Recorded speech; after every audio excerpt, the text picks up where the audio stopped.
도르트 신조 강의 20번째 시간입니다. 세 번째, 네 번째 교리의 10번째 항인데요. 부르심을 받은 어떤 이들이 나오는 이유입니다. 제가 화면을 띄우지 않은 이유는 이 시팡의 말이 좀 어렵습니다. 왜 어렵냐면 구항에서 연결되는 건데 좀 반복된 것도 있고 구항으로 끝냈으면 참 좋았을 것이다 라는 생각이 들 만큼 이 시팡은 구항을 좀 반복하면서도 한 가지 특별한 주제를 우리에게 좀 말씀해 주고 있습니다. 그런데 그 한 가지 주제가 좀 어렵습니다. 제가 읽어드리고 이제 설명을 드릴 텐데요. 하지만 복음으로 부르심을 받은 사람들 중 어떤 사람들은 나와 회심하는데 이것의 원인을 사람에게 돌려서는 안 된다. 교만한 펠라기우스 이단이 주장하듯 사람이 자유의지를 적절히 사용해서 믿고 회심하기에 충분한 은혜를 동등하게 부여받은 사람들 가운데서 자신을 스스로 구별해 내는 것이 아니다. 오히려 이 원인을 전적으로 하나님께 돌려드려야 한다. 하나님께서는 자기 백성을 그리스도 안에서 영원전에 선택하셔서 시간 안에서 효과적으로 그들을 부르시고 믿음과 회개를 부여하시어 흑암의 권세에서 건져내사 그의 사랑의 아들의 나라로 옮기셨다. 이는 그들을 어두운 데서 불러내어 그의 기이한 빛에 들어가게 하신 이의 아름다운 덕을 선포하게 하려 하십니다.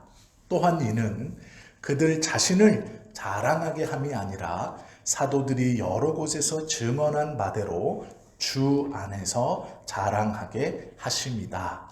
라는 것이 시팡의 내용입니다. 아는 것도 같고 모르는 것도 같고 한 것이 우리의 느낌이죠. 이해할 수 있을 것도 같고 잘 이해가 되지 않는다라는 생각도 우리가 하게 됩니다. 이 시팡은 구항을 다시 기억할 수 있어야 이 시팡의 말씀을 우리가 정확히 이해할 수 있습니다. 구항에서 씨 뿌리는 비유를 우리가 함께 나누었습니다. 씨 뿌리는 비유에서 중요한 것은 씨는 공평한데 땅이 다르다라는 것입니다. 돌밭에 떨어진 씨는 좀 유별나고 길가에 뿌려진 씨는 뭔가 다르고 가시밭에 떨어진 씨는 조금 연약하고 옥토에 떨어진 씨가 건강하다 이런 것이 아닙니다. 씨는 동일한데 땅이 다른 것이죠. 그러면 옥토에서 우리가 생각할 때 농사를 짓는데 땅을 4등분을 정확히 해서 농사를 짓는 사람은 없습니다. 그리고 돌밭이면 다 그걸 돌을 건너내어 옥토로 만들려고 합니다. 왜 그러냐면 씨를 뿌리는데 씨가 나지 않으면 그 씨가 아깝기 때문이죠. 또한 길이라는 것은 사람이 다니는 씨를 뿌리면 안 되는 곳입니다.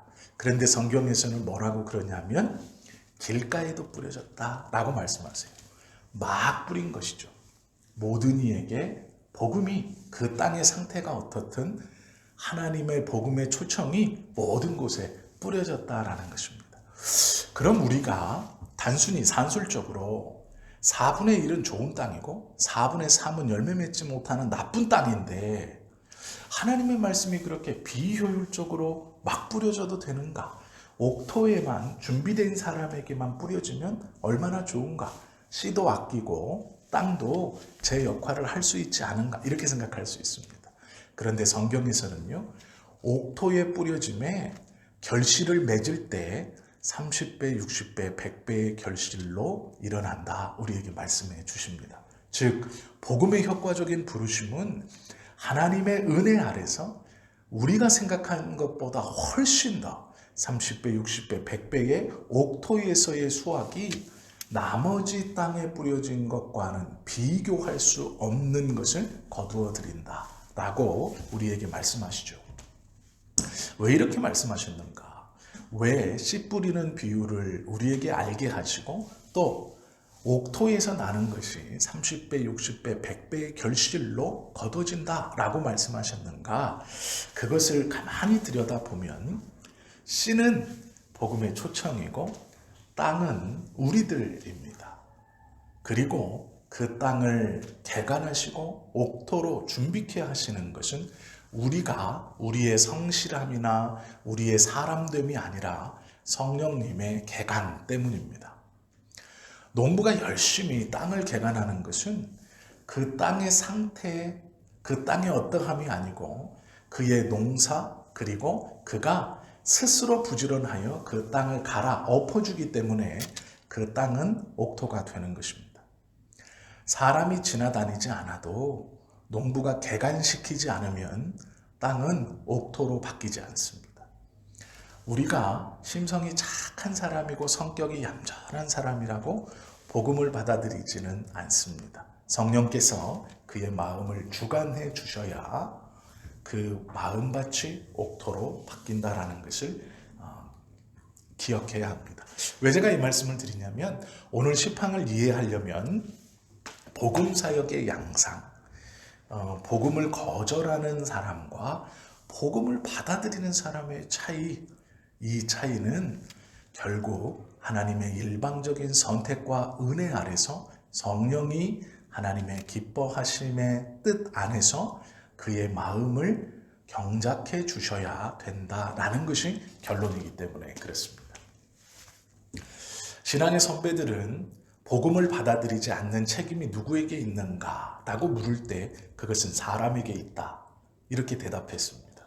이것은 아르미니우스 주의자들과 펠라기우스 주의자들도 함께 말한 것입니다.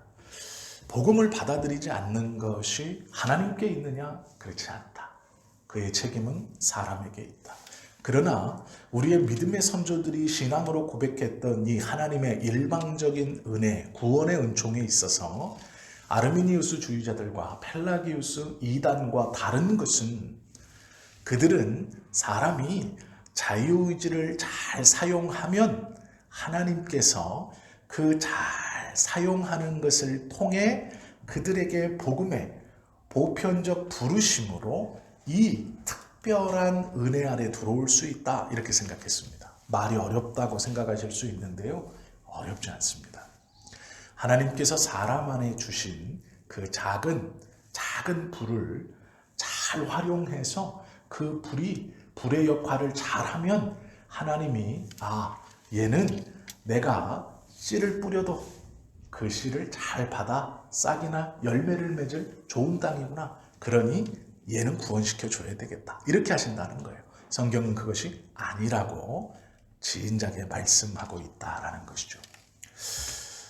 그것을 우리는 은혜라고 부르고 펠라기우스는 자유의지를 잘 사용했다. 그리고 아르미니우스 주의자들도 이 자유의지를 잘 가꾸어서 하나님이 이렇게 선택해 주신 것이다. 즉 구원은 하나님이 원래 주신 우리 인간에 있는 자유의지를 잘 활용해서 받을 수 있는 것이다. 이렇게 가르쳤습니다. 그런데 문제는 이것이 문제가 되는 이유는 이렇게 신앙을 고백하면 하나님과 사람이 구원을 함께 이루는 것이 됩니다. 그리고 또 잘못하면 공로주의가 될 수 있습니다. 더 잘못 나가면 이제 하나님이 언젠가 이 사람이 시간 안에서 언젠가 선한 일을 하고 하나님을 믿을 만한 일을 한다는 그것을 미리 보시고 그것을 할 사람에게 그 일을 미리 보시고 구원하신다는 예지예정, 즉 미리 이 사람의 인생 속에 어느 순간 예수를 믿고 선한 일을 할 것이라는 것을 미리 보시고 그 선함을 보시고 선택하셨다라고 말하는 예지예정, 이 잘못된 신앙의 고백에 이룰 수 있는 위험성이 있습니다. 우리는 구원을 우리가 어느 순간 선한 일을 할 것을 하나님이 우리의 삶을 미리 보시고 그 선함으로 인하여 우리를 선택해 준 것이 아니다. 성경은 분명히 말씀합니다. 우리는 완전히 타락하여서 아무런 선함도 없고 아무런 가능성도 없는 사람들입니다. 우리에게 있어서의 선함은 그저 나사로처럼 죽어 있는 것이 어쩌면 선함일지 모릅니다. 믿음과 회개는 하나님의 선물입니다. 우리 스스로 믿음으로 하나님 앞에 나아갈 수 없고 우리 스스로 하나님을 인지하여서 그 인지된 하나님께 우리의 죄를 회개하며 나아갈 수 있는 우리 스스로의 힘이 없다라는 것이죠. 주님께서 구원을 이루어 가시는데 단순히 내가 구원하겠다 해서 바로 구원 이렇게 하시는 것이 아닙니다. 구원은 그렇게 아무런 계획 없이 하찮게 이루어지는 것이 아닙니다. 구원이라는 것은 하나님께서 창조한 귀하고 복된 우리 한 사람 한 사람의 전생애 속에 가장 중요하고 가장 의미 있는 일입니다. 우리의 삶에서 가장 중요하고 가장 의미 있는 이 일을 하나님께서 아무렇지 않게 우리가 아침에 일어나서 세수를 하고 양치를 하듯 그냥 해야지 하고 하시는 것이 아니다라는 것이죠. 하나님이 창조한 우리들에게 있어 가장 중요한 이 일은 하나님께서도 매우 소중하고 중요하게 준비하시고 이루어 나아가시는 것입니다. 우리에게 있어 너무도 귀한 이것을 아무렇지 않게 툭 하시는 것이 아니다라는 것이죠.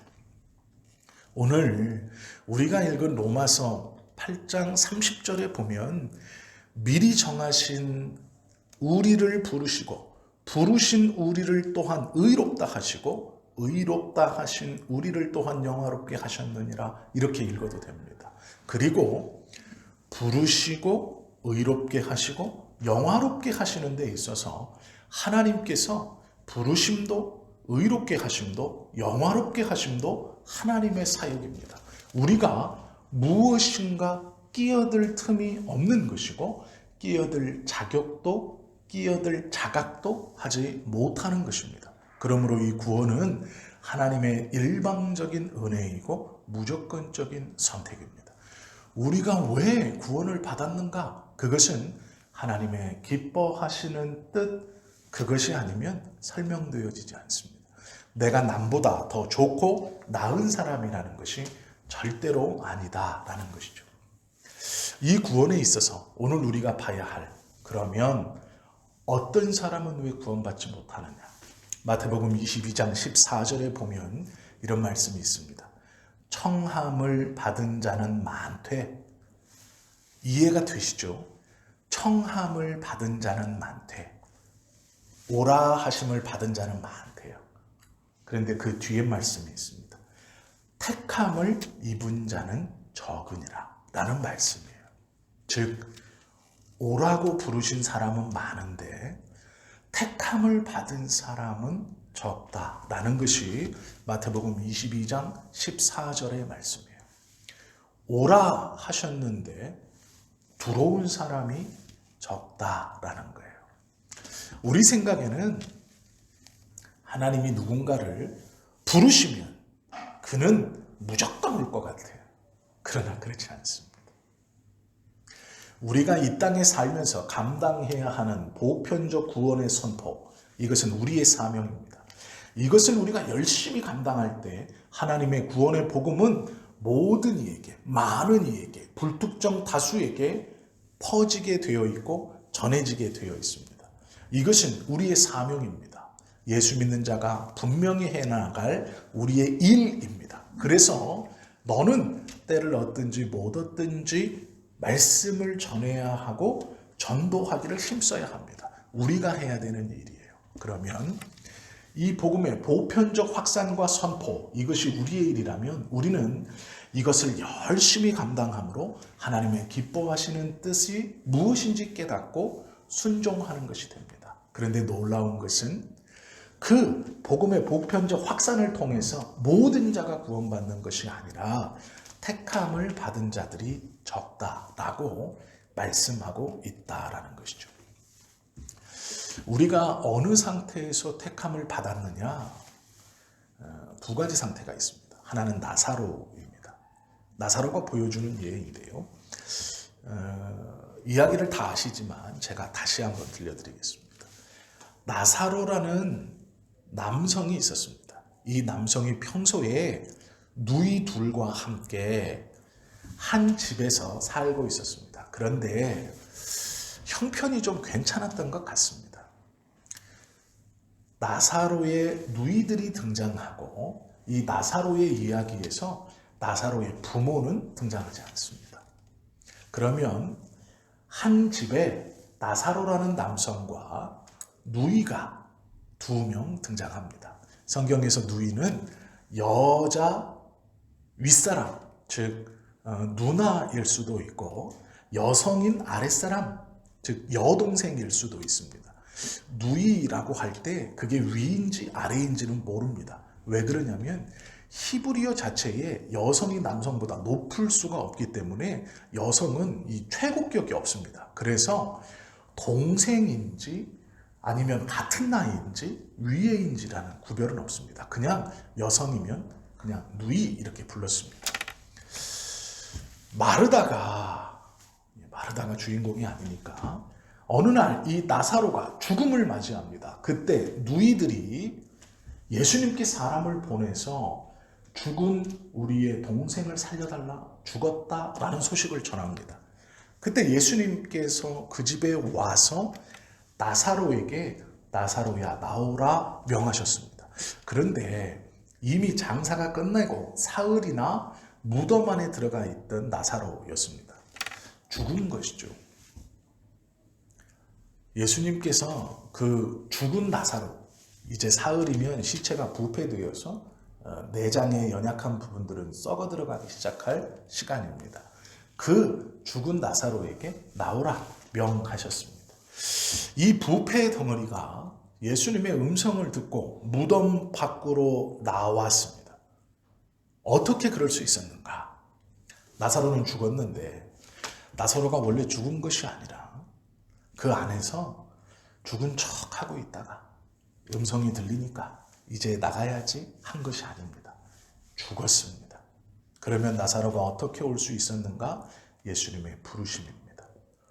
예수님의 부르심으로만 그는 무덤에서 나올 수 있었습니다. 나사로의 어떠한 능력이나 어떠한 준비나 아무것도 그가 무덤에서 밖으로 나오는 데 있어서 아무런 작용도 하지 못합니다.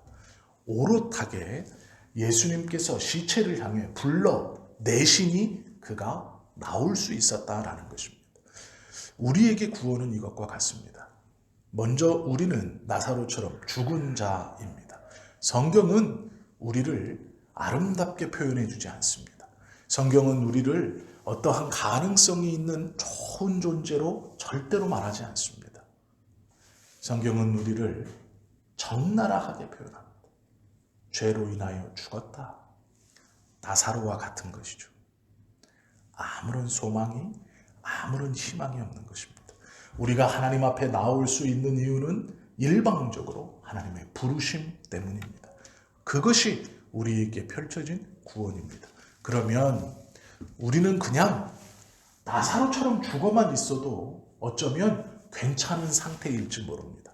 잘못된 상태가 또 하나가 나옵니다. 그것이 바울의 이야기입니다. 우리에게 베풀어 주신 구원의 무게가 얼마나 큰 것인가. 나사로처럼 죽어있는 아무런 소망함이 없는 우리들에게 예수님께서 일방적으로 부르셔서 무덤에서 나오게 하신 그 나사로에게 주신 구원의 은혜가 우리에게 주어졌다라는 것을 성경에서 말씀하고 있는 것도 큰 은혜입니다.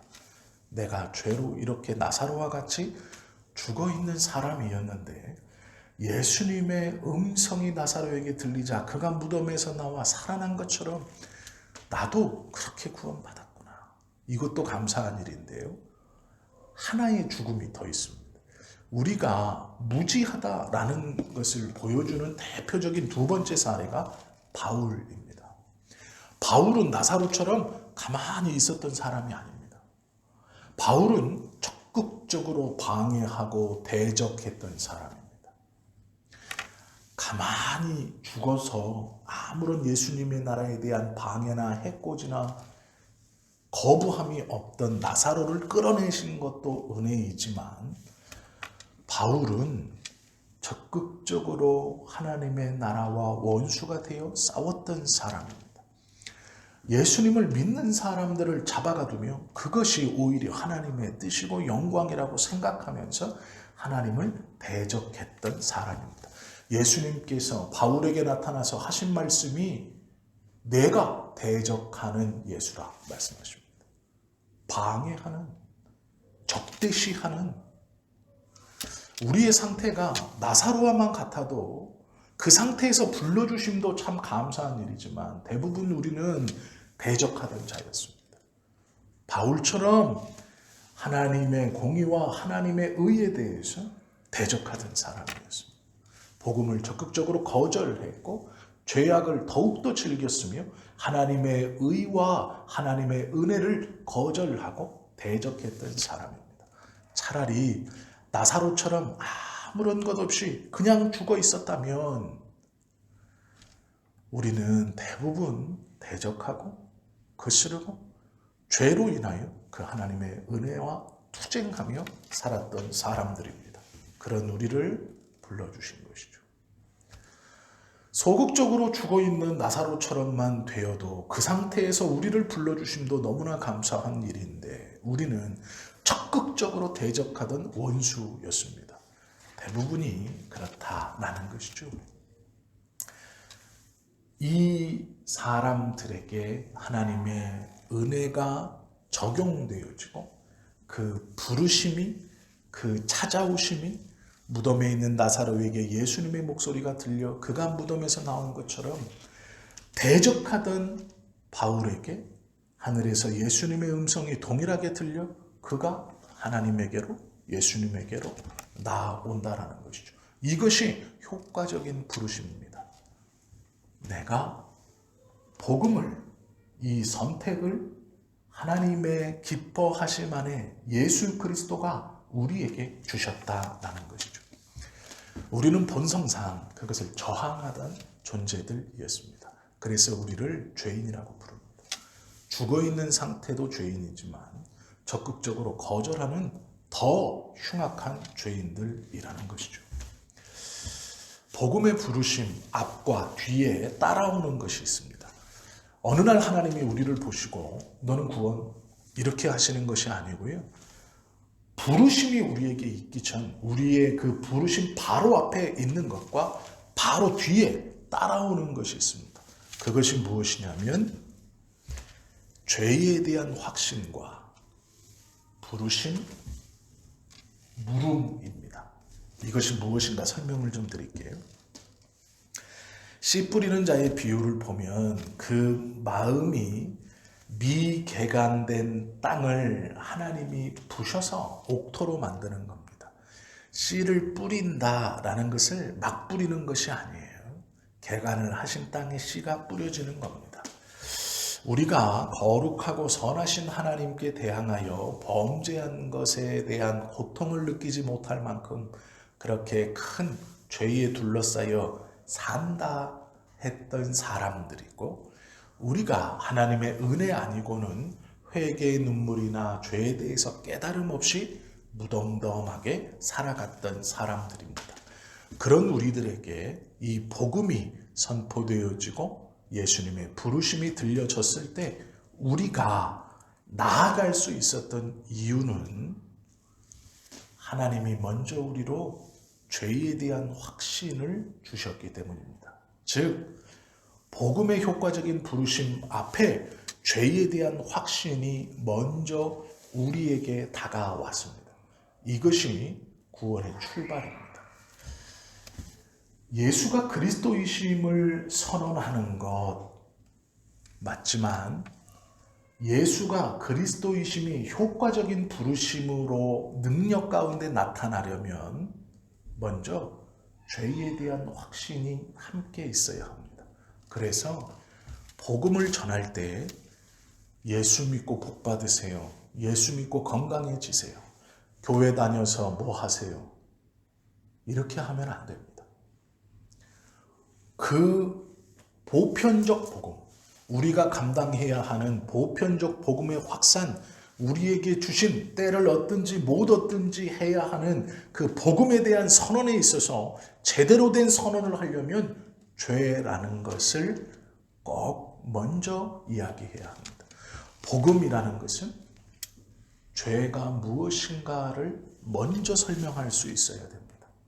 그 죄의 상태, 죽어있는 나사로와 같은 상태, 아니면 적극적으로 하나님을 거역하고 대적하는 사울과 같은 상태, 그 상태에 우리가 그 죄인이라는 것을 먼저 전하고 그 다음 복음을 전할 때 이것은 효과적인 부르심으로 역사케 하는 복음이 되는 것이죠. 이것이 진짜 복음입니다. 우리가 단순히 아픈 사람에게 찾아가서 교회 다니면 병 낫습니다. 그건 복음이 아니에요. 예수 믿고 복 받으세요. 복음이 아니에요. 예수 믿고 천국 가세요. 복음이 아닙니다.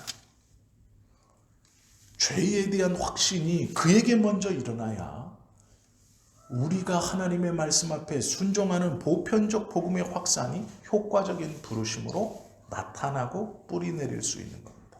그래서 우리는 어떤 이에게 복음을 전할 때 조심해야 합니다. 왜 그러냐면 그의 정체를 까발려야 하기 때문입니다. 그래서 복음을 전하기 전 그를 위해 기도하고 그를 위해 애쓰고 힘쓰는 열심이 우리에게 있어야 합니다. 왜요? 곧 그의 정체인 죄를 까발려야 할 거기 때문에 그렇습니다. 또 우리 스스로도 그의 죄를 까발리며 나의 죄가 다시 상기될 것이기 때문에 어떤 이에게 효과적인 부름과 복음을 전하기 위해서 우리는 그의 영혼을 놓고 기도하고 복음을 전하는 나의 영혼을 놓고도 또한 기도해야 합니다. 그것 없이 예수 천당 불신지요 받으면 받고 말라면 말아. 복음은 그러한 것이 아닙니다. 그렇게 값싼 복음으로 우리는 구원받지 않았습니다. 우리의 삶에서 사람의 삶에 가장 중요한 이 구원에 관한 것은 매우 조심스럽고 매우 소중하고 매우 귀한 것입니다. 그러기에 복음을 전할 때 그를 위해서 기도하지 않고 아무나 맞아라라는 식으로 아무나 받으라라는 식으로 뿌려서는 안 되는 것입니다. 그것은 하나님의 이름과 말씀의 값어치를 너무도 땅에 떨어뜨리는 아주 큰 죄입니다. 어떤 이에게 복음을 전하기 위해서 이제 곧 그에게 좋은 소식과 함께 그의 정체를 까발려야 하고 그 정체를 까발리며 원래 나의 정체를 내가 보게 되고 사단은 그 틈을 노려 그의 마음을 상하게 할 수 있고 나에게 낙심을 줄 수도 있습니다. 그러기에 기도하는 것입니다. 그러기에 그의 영혼을 위해서 간절히 기도하고 그를 잘 섬겨야 하는 것입니다. 그의 정체가 드러났을 때 그가 죄인이라는 것을 우리의 입으로 성경의 말씀을 쫓아 증언했을 때 너에게는 아무런 소망이 없다고 우리가 하나님의 말씀을 믿음으로 그에게 선포했을 때 그가 죄에 대한 자각으로 그 뒤에 선포되어지는 하나님의 나라 예수님에 대한 십자가의 은혜로 그가 죄의 자각과 함께 그 복음을 받아들여 우리의 입술로 전한 이 복음이 효과적인 부름으로 뿌리 내리기 위해서 우리는 열심히 그리고 그냥 기도하는 것이 아니라 그 영혼의 안타까움을 가지고 기도하고 그것을 감당해야 하는 것입니다. 이것이 효과적인 부르심입니다.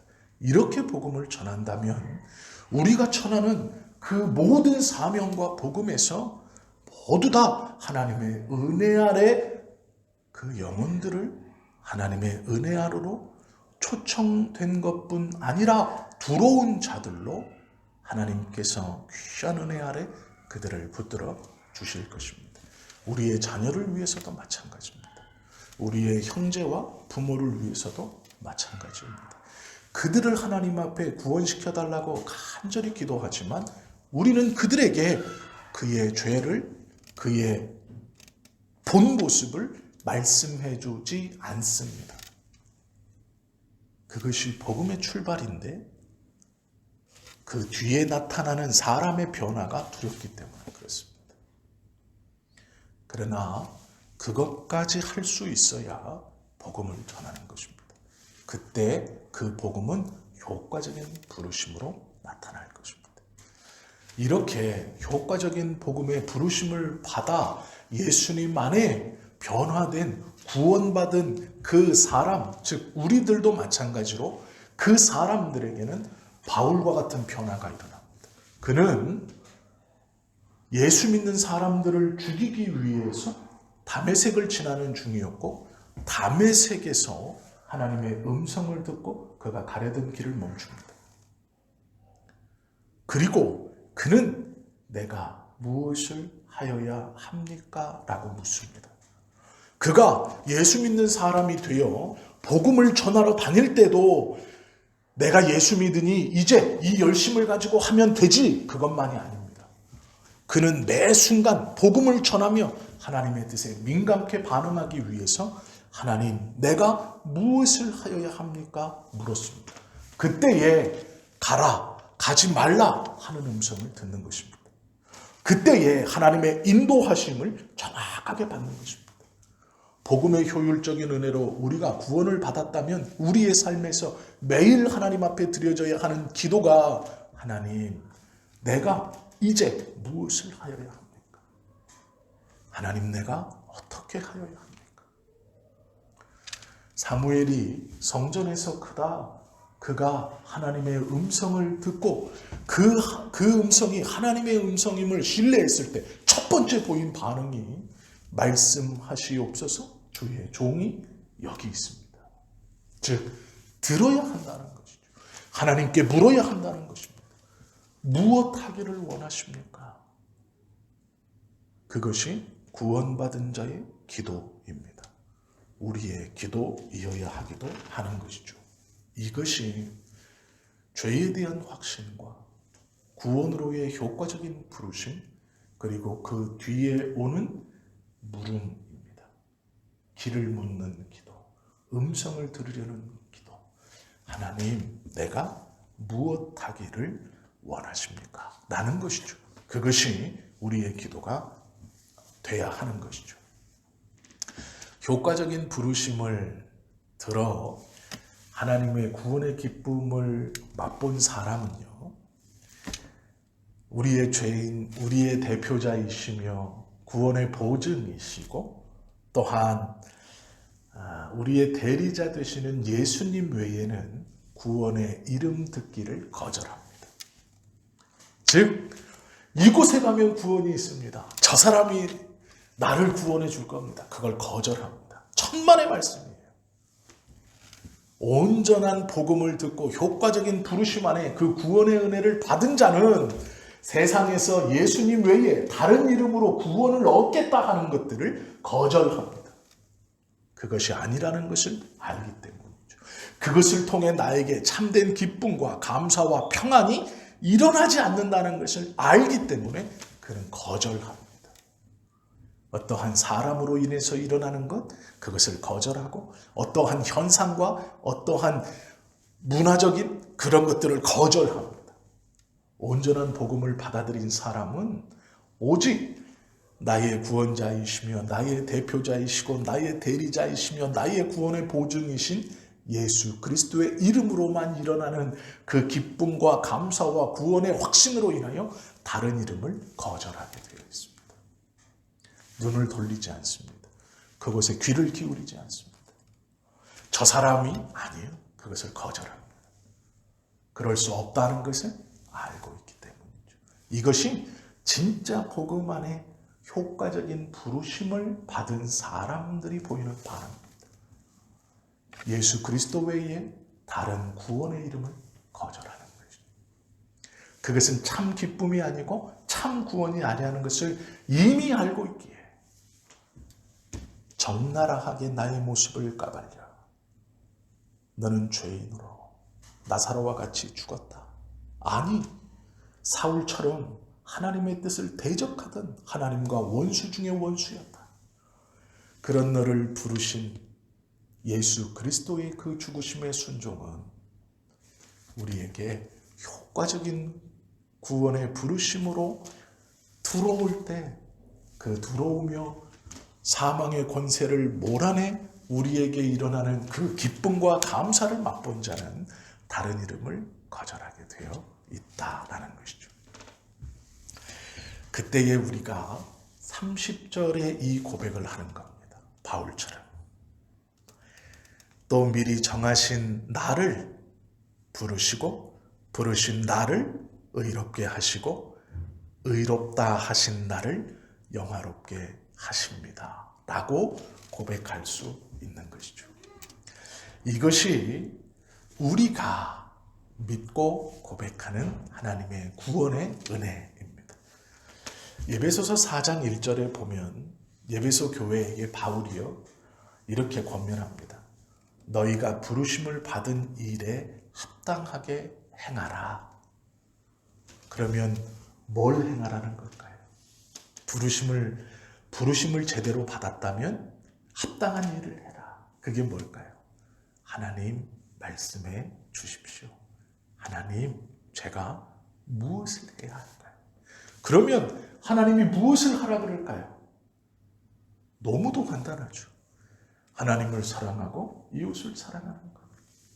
하나님을 사랑하는 것은 개인적인 것이고 이웃을 사랑하는 것은 공동체적인 것이니 아까 우리가 나눴던 것처럼 그의 영혼을 놓고 간절히 기도하고 충분히 기도하고 그에게 제대로 된 복음을 전하는 것이죠. 시편 98편에 보면 다윗이요 자신의 구원을 묵상하면서 이렇게 노래합니다. 내 노래가 영원토록 주의 긍휼을 노래하리이다. 내가 죽은 자였는데 아무런 소망이 없었는데 하나님이 선택하신 그 긍휼 내가 영원토록 그것을 노래하겠습니다. 어떤 이가 왜 구원받지 못하느냐? 우리의 책임일 수 있어요.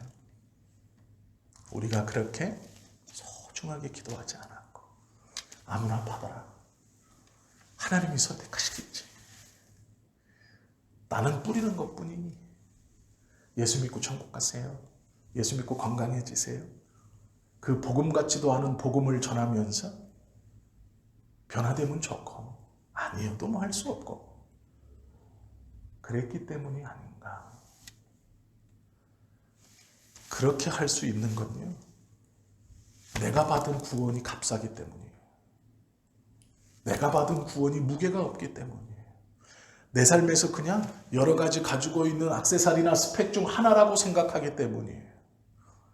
있으면 좋고 없어도 그렇게 가볍기 때문에 가볍게 전하는 거예요. 우리의 구원은 하나님의 계획 안에 우리의 삶에서 가장 중요한 일입니다. 하나님이 그것을 허투루 하신 게 아니에요. 아무나 구원은 여기 선 그어놓고 원 안에 들어와 있는 애들 그냥 구원시키고 원 밖에 있는 애 빼버려. 아닙니다. 만세 전에 계획하시고 그 계획을 그 시간 안에 하나하나 준비시키고 이루어 가시면서 결국에는 예수 그리스도를 이 땅에 성육신하게 하시며 십자가에서 죽이게 하시고 부활케 하시며 승천케 하시고 다시 오마 약속하게 하신 철저한 계획 안에 정확하게 행해 주신 놀라운 일입니다. 우리의 구원은 참으로 귀하고 복된 거예요. 그래서 이 우리의 구원을 이루어 가시는 이 완벽한 계획 안에 죄인인 우리가 끼어들 것이 없는 것입니다. 끼어들 자격이나 끼어들 수 있는 수준이 우리는 되지 못하는 것입니다. 그것을 받아 은혜로 아는데 이 은혜가 너무 하찮은 은혜가 되어버려서 하찮게 전하는 겁니다. 아니요. 구원은 그럴 수 없습니다. 복음은 그럴 수 없습니다. 저들이 왜 구원받지 못하는가? 우리는 다 알지는 못합니다. 그러나 그의 책임이 어쩌면 우리에게도 있을지 모릅니다. 왜 내 자식이 구원받지 못하는가? 왜 내 부모가 구원받지 못하는가? 우리가 그렇게 구원을 무겁게 여기지 않았기 때문일지도 모릅니다. 너무 쉽게 접근했기 때문일지도 모릅니다. 너무 쉽게 접근했고 너무 쉽게 체념했기 때문일지도 모릅니다. 어쩌면 내 안에 있는 구원이 그렇게 쉽다고 생각했기 때문에 그들에게도 막연히 하나님의 역사와 하나님의 선택이 있으면 언젠가는 받겠지 라고 생각하며 떠밀고 있는 것일지도 모릅니다. 우리가 받은 구원이 하나님의 어떠한 계획 안에 얼마나 중요하고 소중하게 이루어진 것인가를 분명히 알고 배우는 것, 그리고 그것을 그 무게대로 받는 것, 그럴 때에 이 소중한 구원은 소중하게 전달되어질 수 있다라는 것이죠. 이 놀라운 은혜의 복음을 우리는 들었고 붙들었습니다. 하나님 안에 이 은혜 아래 하루하루를 살아가는 사람들입니다. 감사하지 않을 수 없고 기뻐하지 않을 수 없죠. 그리고 이 소중한 것을 또한 소중하게 전하지 않을 수 없죠. 바라고 원하기는 우리의 구원으로 인해 오늘 그리고 이 주 또한 우리가 하나님의 은혜로 아직 구원받지 못한 나의 믿음의 형제, 믿음의 가족이 있다면 그를 위해서 소중하고 무겁게 기도하고 정확한 복음을 전해서 그 복음이 효과적인 부르심으로 그의 삶을 변화시키고 하나님이 기뻐하시는 온전한 성도의 삶을 저와 여러분 모두가 살아가실 수 있기를 예수님의 이름으로 축원합니다. 기도하겠습니다.